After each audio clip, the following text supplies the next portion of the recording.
Hey, what's going on? Jeff Ratcliffe here. We have reached the heart of fantasy football draft season, and I know how it goes. Once August starts, you think you still have a lot of time, and then those drafts, they creep up on you. You may not have done as much prep work as you'd like to. If that applies to you, though, don't worry. I have you covered. Everything you need to dominate your draft in under 5 minutes, and we've got to start with the obvious. One of the biggest mistakes I see people make in drafts is they just draft based on rankings. I know it's easy. You can go to the internet, you can go to PFF.com, and you can print out a nice set of rankings. But rankings don't give you the whole picture. So I actually recommend using my draft board and then having some key things in place that you want to accomplish during the draft to make sure your roster stays on track. And the first thing that you really want to accomplish this year is getting one of the top 10 running backs. Don't wait at the position. Grab at least one. It's tempting to grab two, but you really want at least one of those guys. That's probably going to be your first round pick. Don't let it slide too far in the second round, though. Be conscious if those top 10 guys aren't going to be there with your second pick, then you obviously need to take one in the first round. So be conscious of that, but get at least one of the top 10 running backs. Then there's going to be lots of value at wide receivers, so you'll be able to get quality wide receivers, guys with potential elite upside in the late second or even early third rounds. You're also going to want to keep an eye on running back, though, because it will thin out. So I would hammer that position in the early rounds and get yourself possibly 3 running backs through the first 5 rounds and then 2 wide receivers.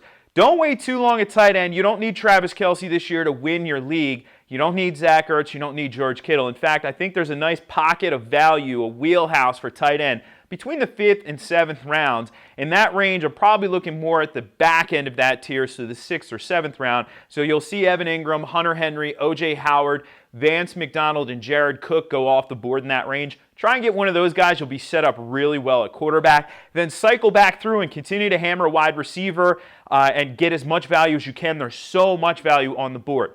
You can wait at quarterback, just like you don't need Travis Kelce. You don't need Patrick Mahomes. You don't need Deshaun Watson. You don't need Aaron Rodgers. There are going to be plenty of guys in the late rounds, so you don't even really need to look at quarterback, even in your home leagues, until the 10th round. There will be guys like Lamar Jackson with upside on the board, Mitchell Trubisky with upside on the board. There will be guys with high floor safety on the board, Tom Brady, Phillip Rivers, Kirk Cousins, who you can get for a bologna sandwich at the end of your drafts. You don't have to pay for quarterback. I typically like going safe and upside, grabbing one of the safe guys and grabbing one of the upside guys, and I don't back up my tight end. So that way I save that extra roster spot for more wide receivers and running backs. In the late rounds at the running back position, look for some of these young rookies, these upside kids in good situations. Darwin Thompson, Tony Pollard, Damian Harris, Devin Singletary. There are so many of them. Pick your poison there. I would prefer Darwin Thompson, but any of those 4 guys are really good options in the late rounds. And then finally, team defense. Hey, I want to look at team defenses with good matchups in week 1. And by the way, the Jaguars, they play the Chiefs in week 1. That is not a good matchup. How about the Eagles? They play the Redskins. They're going to be on the board. You can start streaming defense early. Hit that good matchup in week 1. You'll get them for free in the 15th round or the second to last round, however many rounds your draft is. And then in the very last round, just pick the kicker highest on your board. You'll be just fine.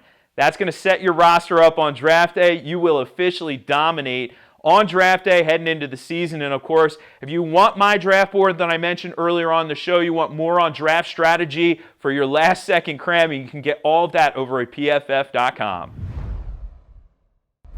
Thanks for watching the PFF YouTube channel. And if you want to subscribe, all you have to do is push the button. Don't forget everything you get. A little fantasy, push the button. A little green line for the gambling aspects of the game, push the button. College football, push the button. The YouTube channel from PFF.